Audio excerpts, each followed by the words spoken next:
अध्यक्ष जी, आपको और आपके साथ साथ सभी चुने हुए सांसदों को मैं बधाई और शुभकामनाएं देना चाहता हूं। साथ ही साथ मैं सबसे पहले देश के उन सभी समझदार और ईमानदार मतदाताओं को धन्यवाद जिन्होंने लोकतंत्र को एक तंत्र बनाने से रोका।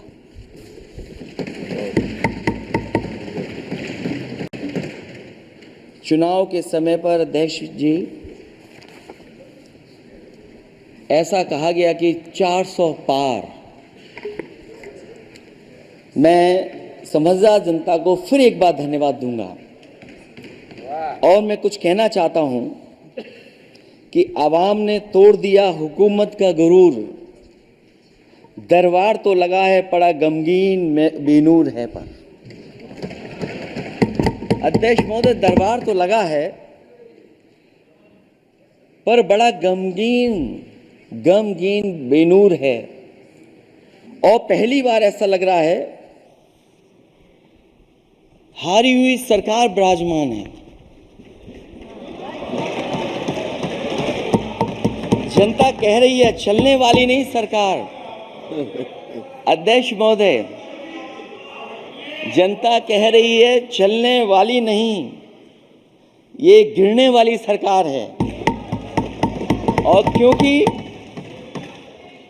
ऊपर से जुड़ा कोई तार नहीं, नीचे कोई आधार नहीं, अधर में जो है अटकी हुई वो तो कोई सरकार नहीं। दरअसल पूरा इंडिया समझ गया है कि इंडिया ही प्रो इंडिया है। इस चुनाव में इंडिया अलायंस की नैतिक जीत हुई है। ये पीडीए इंडिया की सकारात्मक राजनीति, पॉलिटिक्स जो पॉजिटिव है, पॉजिटिव पॉलिटिक्स की जीत हुई है। ये इंडिया पीडीए की सोशल जस्टिस मुहिम की विक्ट्री है। 2024 का परिणाम हम इंडिया वालों के लिए जिम्मेदारी से भरा पैगाम भी है। और अगर हम यूं कहें अध्यक्ष महोदय कि 15 अगस्त 1947 अगर उपनिवेशिक राजनीति से आज़ादी का दिन था तो 4 जून 2024 देश के लिए सांप्रदायिक राजनीति से आज़ादी का दिन रहा। ये सांप्रदायिक राजनीति के अंत और सामुदायिक राजनीति की शुरुआत है।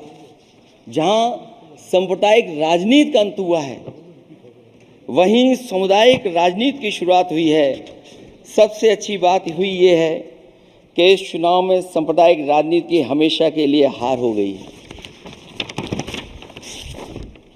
अध्यक्ष महोदय,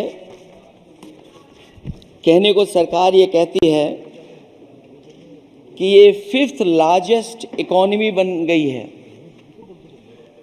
और जीडीपी के मामले में 5th वर्ल्ड की इकोनॉमी बन गई है। लेकिन अध्यक्ष मोदी, ये सरकार क्यों छिपाती है कि अगर ये हमारी सबसे लार्जेस्ट इकोनॉमी, अगर हम 5वें नंबर पर हैं तो हमारे देश की पर कैपिटा इनकम, प्रति व्यक्ति आय हमारे किस स्थान पर पहुंची है।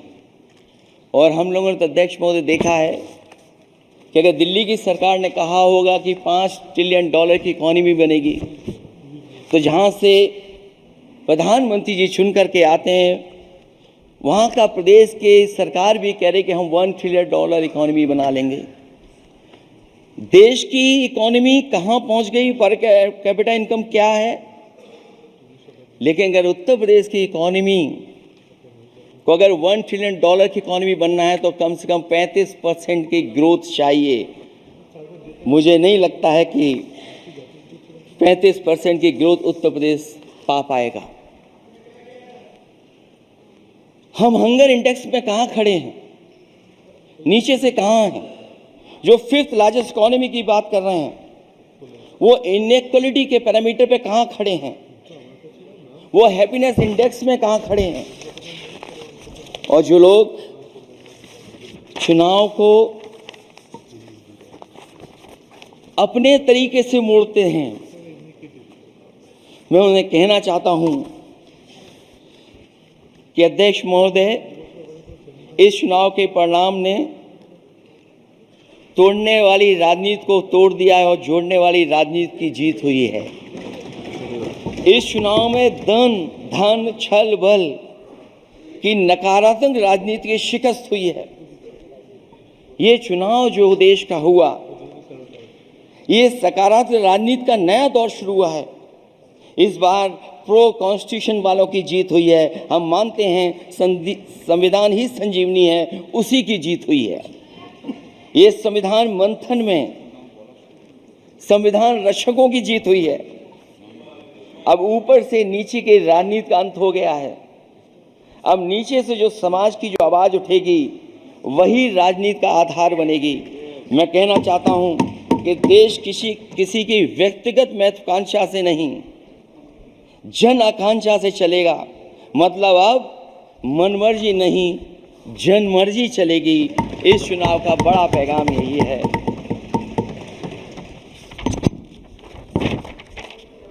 अध्यक्ष महोदय, बहुत सी बातें हुई हैं। अगर उत्तर प्रदेश की बात न हो, क्योंकि अध्यक्ष महोदय सबसे बड़ा प्रदेश जहां है, उसने हर बार दूसरे दल को समर्थन देकर के सरकार बनाई। मैं उन्हीं लोगों से कहना चाहता हूं कि लोग क्यूटो की फोटो लेकर बनारस की गलियों से लेकर के गंगा जी तक ढूंढ रहे हैं। उनको लगता है जिस दिन मां गंगा साफ हो जाएंगी, शायद उस दिन कहीं क्यूटो उसकी गोद में कहीं मिल जाएगा। बनारसी लोग चाहते हैं कि कोई गंगा जी के भी तल में उतरकर उसका दर्द भी जाने। उत्तर प्रदेश की जनता का बस यही आग्रह है कि जिस गंगा जल को हाथ में लेकर सच कहने की कसम खाई जाती है, कम से कम उस गंगा जल से तो झूठ ना बोला जाए।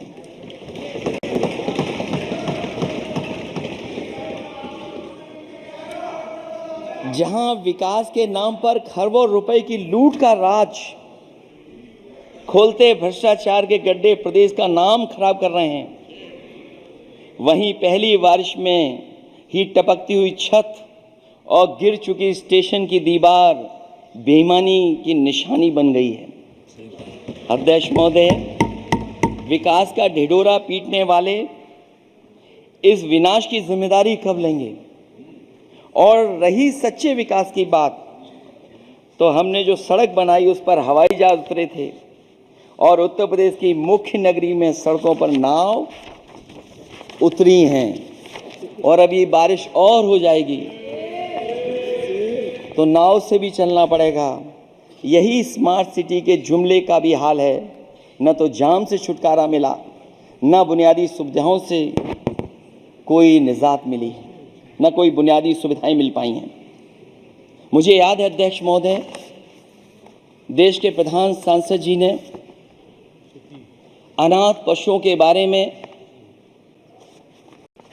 बहुत कुछ कहा था। अनाथ पशुओं की समस्या से छुटकारा दिलवाने के लिए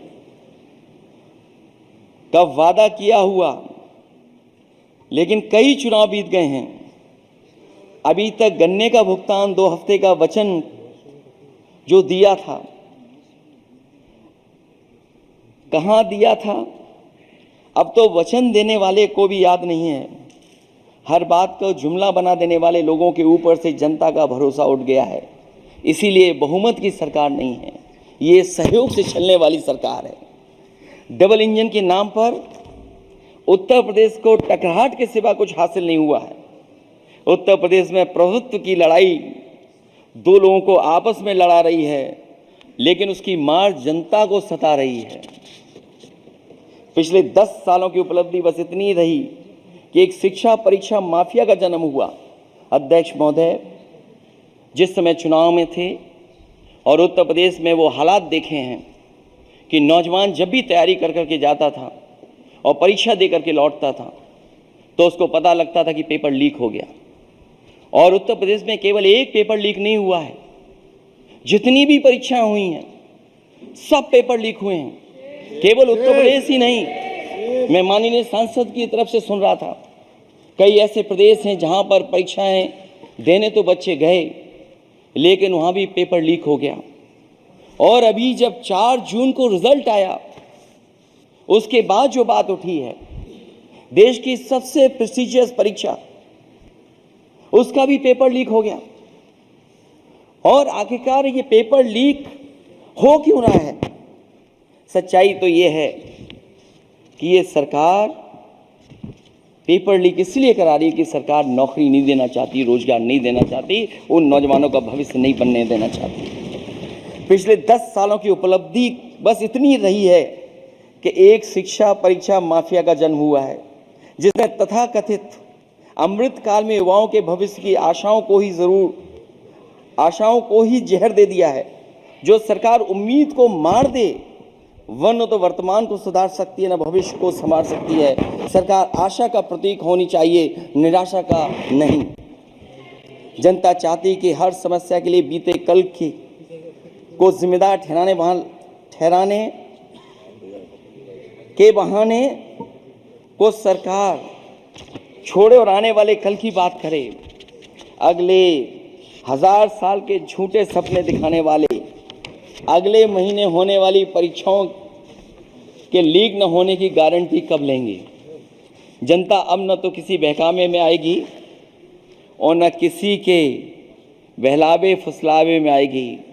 जो लोग कहते हैं कि अमृत काल की बात करने वाले जनता का जागरण काल आ गया है, आज इस सदन में नए राजनीतिक जागरण के अनेक प्रतिनिधि बैठे हैं। अब जब बात होगी तो सच्ची बात होगी और जनता को पूरी सच्चाई के साथ हम लोग अपनी जिम्मेदारी के साथ बात रखेंगे।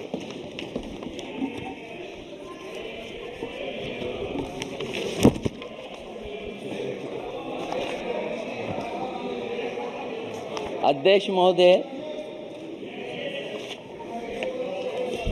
एक जीत और हुई है, एक जीत और अध्यक्ष महोदय हुई है। मैं जानता हूं सत्ता पक्ष बैठे वाले लोग समझ गए होंगे। अयोध्या की जीत भारत के परिपक्व मतदाता की लोकतांत्रिक समझ की जीत है। और हम तो अध्यक्ष महोदय यही सुनते आए हैं, होए वही जो राम रची राखा, यह है उसका फैसला। अध्यक्ष महोदय, होई वही जो राम रची राखा, यह है उसका फैसला, जिसकी लाठी में नहीं होती आवाज। जो करते थे किसी को लाने का दावा, वो हैं खुद किसी के सहारे के लाचार।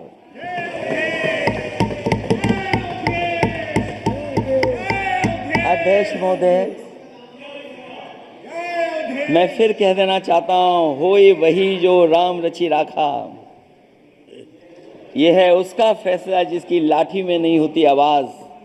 जो करते थे किसी को लाने का दावा, वो हैं खुद किसी के सहारे के लाचार। हम अयोध्या से लाए हैं उनके प्रेम का पैगाम, हम अयोध्या से लाए हैं उनके प्रेम का पैगाम। जो सच्चे मन से करते हैं सबका कल्याण, सदियों में जन जन गाता है जिनके गान, अभय दान देती जिनकी मंद मंद मुस्कान, मानवता के लिए उठता जिनका तीर कमान। अध्यक्ष महोदय, जो असत्य पर सत्य की जीत का है नाम, उफनती नदी पर जो बांधे मर्यादा के बांध, वो है अवध के राजा पुरुषोत्तम प्रभु राम। हम अयोध्या से लाए हैं उनके प्रेम का पैगाम।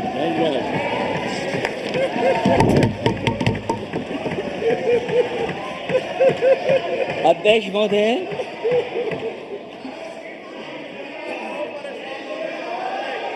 अध्यक्ष महोदय, कुछ बातें हैं।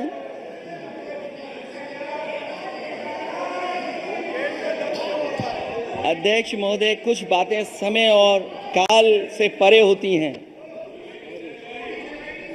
इसलिए आज यहाँ उत्तर प्रदेश के सदन में पढ़ा गया एक शेर याद आ गया, जो तब सही था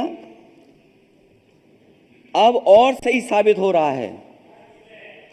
इजाजत हो अध्यक्ष जी तो मैं अर्ज करूं। हजूरे आला आज तक खामोश बैठे इसी गम में, हजूरे आला आज तक खामोश बैठे हैं इसी गम में, महफिल लूट ले गया कोई जबकि सजाई हमने। योगी जी के लिए, योगी जी के लिए।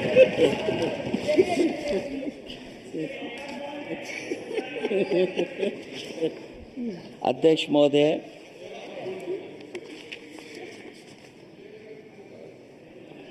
मैं मॉडल ऑफ कंडक्ट जब चुनाव हुआ, लागू हुआ, उस समय मैंने देखा कि कुछ लोगों पर मेहरबान रही सरकार और कमीशन भी। कई मैं बहुत डिटेल में नहीं जाना चाहता हूं अध्यक्ष महोदय, लेकिन कहीं ना कहीं प्रश्न उस संस्था पे भी लगा है, और अगर उस संस्था पर प्रश्न लगा है तो लगाने वाली सरकार की वजह से लगा है।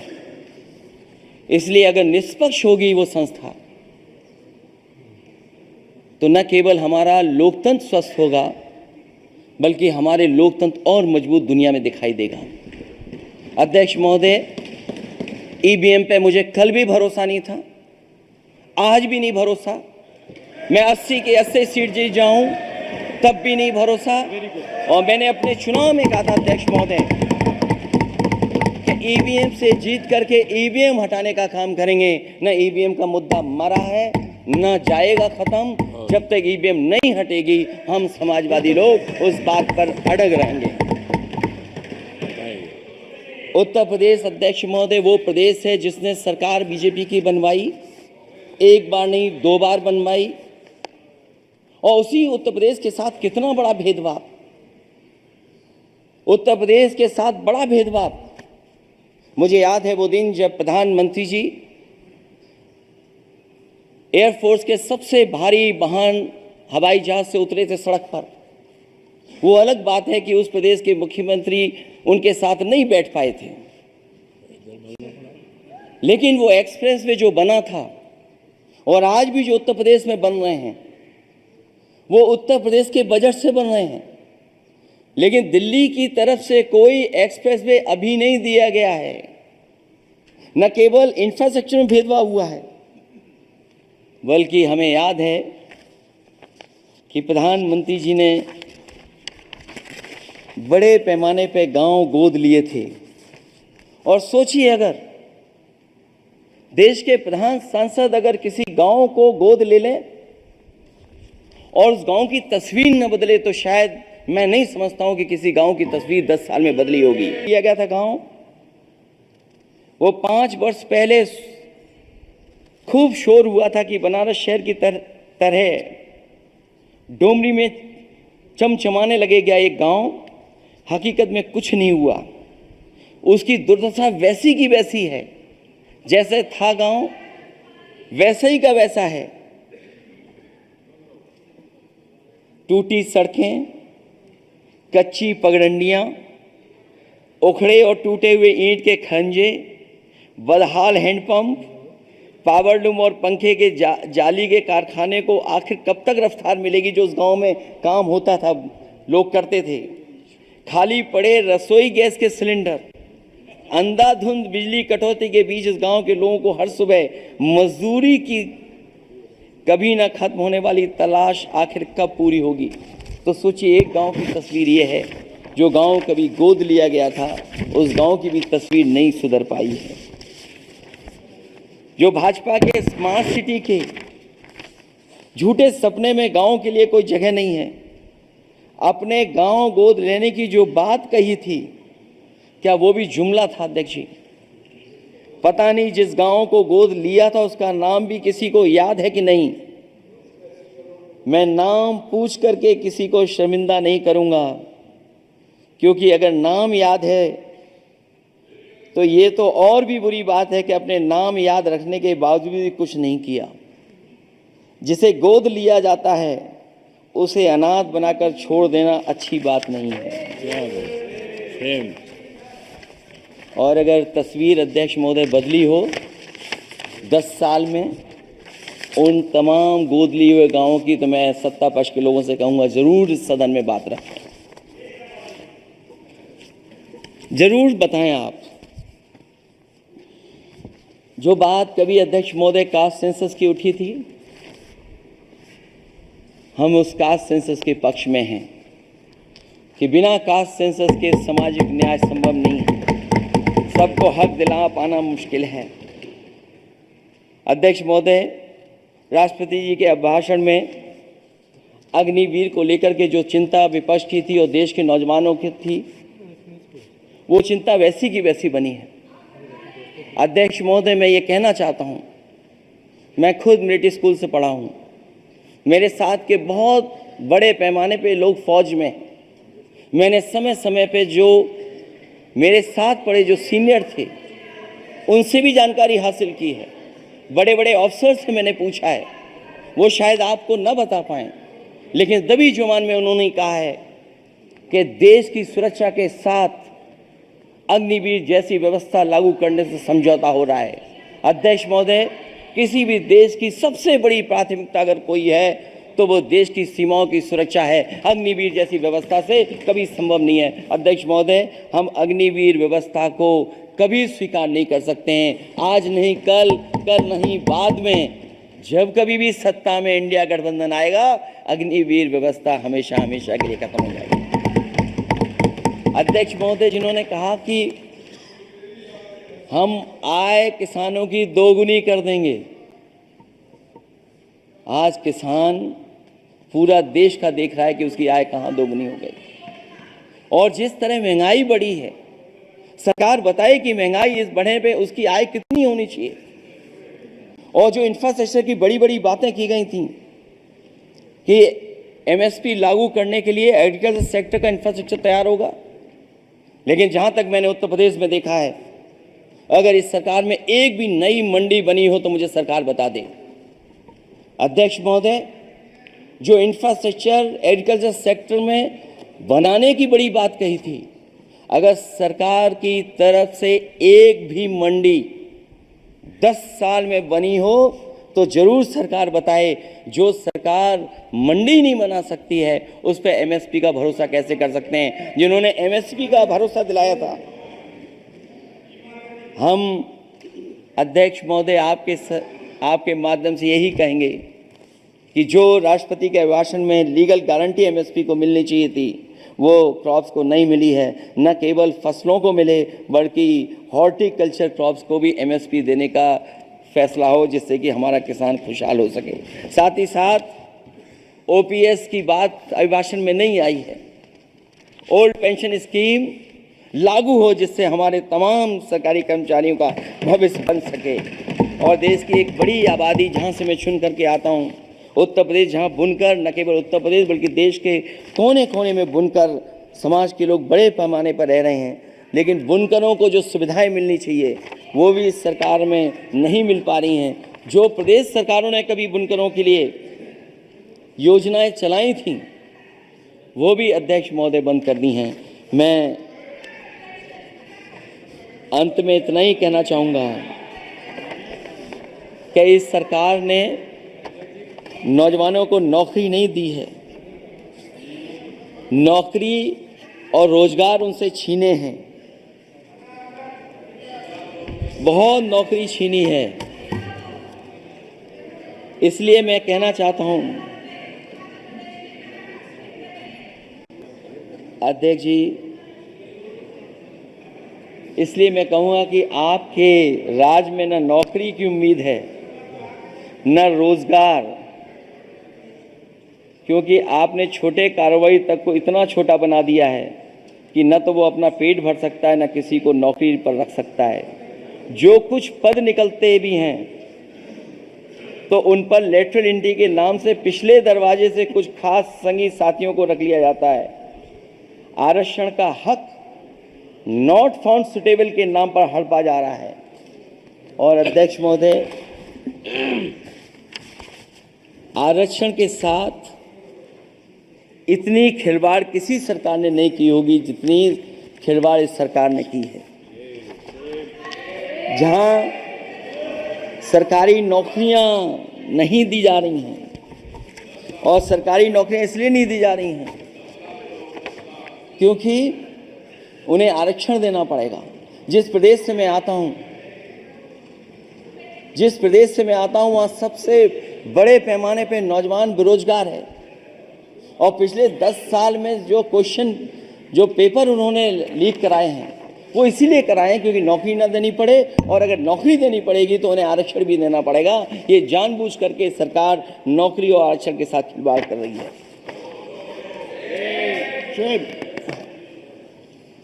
मैं अध्यक्ष महोदय अंत में इतना ही कहना चाहता हूं, आशा है ये सरकार तब तक चलेगी तब तक उसके केंद्र में इस देश का हर एक गरीब, शोषित, वंचित, पीड़ित, पिछड़ा, दलित, अल्पसंख्यक, आदिवासी, महिला, युवा, छोटा कारोबारी, ईमानदार, नौकरी पेशा, आम आदमी और कर्मचारी, अधिकारी, मजदूर और किसान होगा, ना कि धनवान होगा। और शासन के आधार पर संविधान होगा। वह जुमलों की जगह सच में महंगाई, बेरोजगारी, भ्रष्टाचार, गरीबी, भुखमरी, सांप्रदायिक हिंसा, दलित व महिला उत्पीड़न, सामाजिक अन्याय जैसे मूलभूत मुद्दों का समाधान होगा। और भोजन, बिजली, पानी, दवाई, पढ़ाई जैसी बुनियादी जरूरतों के लिए कागजी योजनाओं की जगह सच में इंतजाम होगा।